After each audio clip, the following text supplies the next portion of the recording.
ቴዲ አፍሮ አድናቂ ነኝ። ነገር ግን እንደሌሎቹ ኢትዮጵያውያን ወይም ደግሞ ዘፈን እንደሚወድ አደንቀዋለሁ፣ ወደዋለሁ። የጥበብ ሰው ነው፣ አድናቂውና ወዳጁ ነኝ ሲል ገልጿል። ቴዲ አፍሮ ሀገር ሞተችበት ሲል እኔ ደግሞ ሀገሬ አልሞተችም አለች ብዬ ነው የምገልጸው ወይም ደግሞ የማምነው ብዬ አምናለሁ። ኪነ ጥበብ ለቴዲ እንደፈቀደችለት ሁሉ ለኔም ትፈቅድልኛለች።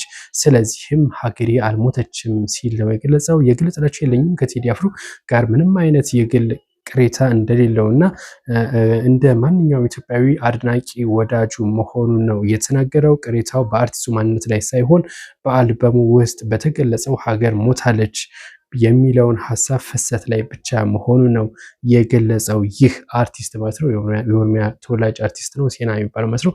እናም እንግዲህ ስለዚህ ዘፈን በተመለከተ ሀሳቡን ሰጥቷል። እናንተ ምን ትላላችሁ በሚለው የቴዲ አፍሮን ዘፈን ግራፊክሱን እየሰራለት ወጣት መታሰሩን የተነገረው።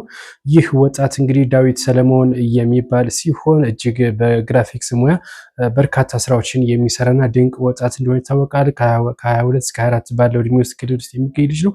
እናም እሱን አሁን በቁጥጥር ስር ውሏል ነው የተባለው። እንግዲህ ከቴዲ ጋር በተገናኘ የታሰሩ ሰዎች ቁጥር 8 ደርሷል። ያው ማናጀሩ እንደዚሁም የቅርብ ጓደኛው ኢየሱፍ መታሰሩ ይታወቃል እና ከነሱ ጋር ተደምሮ 8 ደርሷል አሁን የታሰሩ ማለት ነው። እንግዲህ ይሄ እንቅስቃሴ ቴዲ አፍሮን በዙሪያው ያሉ ሰዎችን የማሳጣት እንቅስቃሴ እንደሆነ ነው እየተገለጸ የሚገኘው። በቤተሰቦች ላይ ጫና ለማሳደርና በኢኮኖሚ እንደዚሁም ደግሞ በሳይኮ ጉዳት እንዲደርስበት እየተደረገ ነው ተብሎ ተገምቷል። ይህ ግራፊክስ ባለሙያ እንግዲህ መታሰሩ ብዙዎችን እያነጋገረ ነው የሚገኘው። ከጓደኛው ቤት ነው የተወሰደው ነው የተባለው። እስካሁን እንግዲህ ፍርድ ቤት አልቀረበም።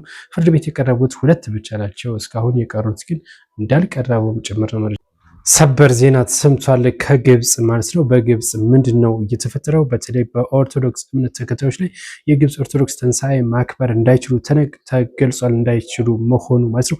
ከአሁን ቀደም እንግዲህ ያው በዓሉ ይከበር ነበር። አሁን ግን የትንሣኤ በዓል በሚውልበት እሁድ ቀን እንደሆነ ይታወቃል። እሁድ የስራ ቀን ሆኖ እንዲውል ተደርጓል የተባለው። ይህንን ደግሞ ቀርቦ ነበረ ለግብጽ ፍርድ ቤት ማለት ነው። የግብጽ ፍርድ ቤት ደግሞ ይሄንን በመሻር የስራ ቀን እንዲሆን አድርጎታል የተባለው። እስከ 7ኛው ክፍለ ዘመን አረቦች እስከሚመጡ ድረስ ማለት ነው የብዙ የክርስትና መለኮትና የመመራመሪያ ማዕከል የነበረችው ግብጽ አሁን ግን እንግዲህ እንደምትመለከቱት ትንሣኤን ማክበር እንዳይችሉ ሆኗል። በትንሣኤ ዕለት ማለት ነው ከስራ የሚቀሩና እንደዚሁም ደግሞ ከመንግስት ተቋም በስራ የቀሩ ከትምህርት የቀሩ አስተዳዳሪ እርምጃ እንደሚወሰድባቸው ጭምር ነው ይፋ የተደረገው እና ይሄ በጣም አሳዛኝ ነው። እነ ዮሴፍ ማርያም እና ኢየሱስም እንግዲህ ወደዛ እንደተሰደዱ ይታወቃል ከሄሮድስ ሸሽተው።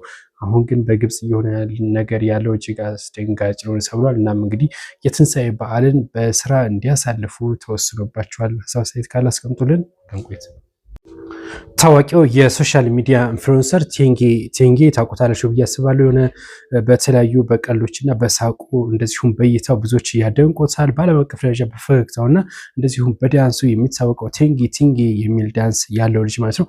እና ምስ ወደ አዲስ አበባ መርቷል። ቴንጌ በአዲስ አበባ የነበረውን ቆይታ እንግዲህ በተመለከተ እንደዚሁ ሀሳብ ሰጥቷል። አዲስ አበባ ውብናት፣ እንደዚሁም በህዝቡ እንግዳ ተቀባይነት እጅግ መደሰቱንም ጭምር ይፋ አድርጓል። ቴንጌ ታዋቂው ኮከብ በተለያዩ ሀገራት እንደሚንቀሳቀስም ይታወቃል። እናም በአዲስ አበባ ከተለያዩ ደጋፊዎች ጋር እየተገናኘና ሀሳቡንም እንደዚሁ ሼር እየደረገ አድራጊዎችንም እያገኘ እንደሆነ ይፋ ተደርጓል። ቴንጌ ዌልካም ብለናል። መልካም። ደቡብ አፍሪካ ላይ ጠንካራ አቋማቸውን እየገለጹ የሚገኙ ሀገራት ተበራክተዋል በአሁኑ ሰዓት ማለት ነው። በተለይ ናይጄሪያ እጅግ ከባድ እርምጃ ለመውሰድ የተዘጋጀ የሚገኘው የናይጄሪያ ሴናተር አዳምስ ኦሺሜሆሊ በደቡብ አፍሪካ ናይጄሪያን ጥቃት እንደደረሰባቸው ከተገነዘቡ በኋላ የደቡብ አፍሪካ ተቋማትን ለማጤን ተገዷል። እርምጃ ለመውሰድም እንደዚሁ የተዘጋጁ የሚገኘው በተለይ እንደ ዲኤስቲቪ፣ ኤምቲኤን ግሩፕ ያሉ የደቡብ አፍሪካ ኩባንያዎች ላይ እንዲገመግም ወይም ደግሞ እርምጃ እንዲወሰድ እየጠየቁ ነው የሚገኙት። እንግዲህ የናይጄሪያውያን የደቡብ አፍሪካ ውስጥ ስራ በመውሰዳቸው ከተከሰሱ ናይጄሪያን እንደ ቴሌኮም ቁልፍ ዘርፎች አንዱ እንደሆነ ይታወቃል። እንግዲህ ይህንን ተከትሎ ነው የውጭ ኩባንያዎች አድሎችን በአገር ውስጥ ማግኘት አለባቸው እና ቲቪ ይክፈሉ ሁኔታው እጅግ የተዋዋሰ መምጣቱን ተከትሎ ነው እንግዲህ ናይጄሪያ እንደ ዲኤስቲቪ ያሉና ኤምቲኤን ያሉ የደቡብ አፍሪካ ተቋማት እርምጃ ለመውሰድ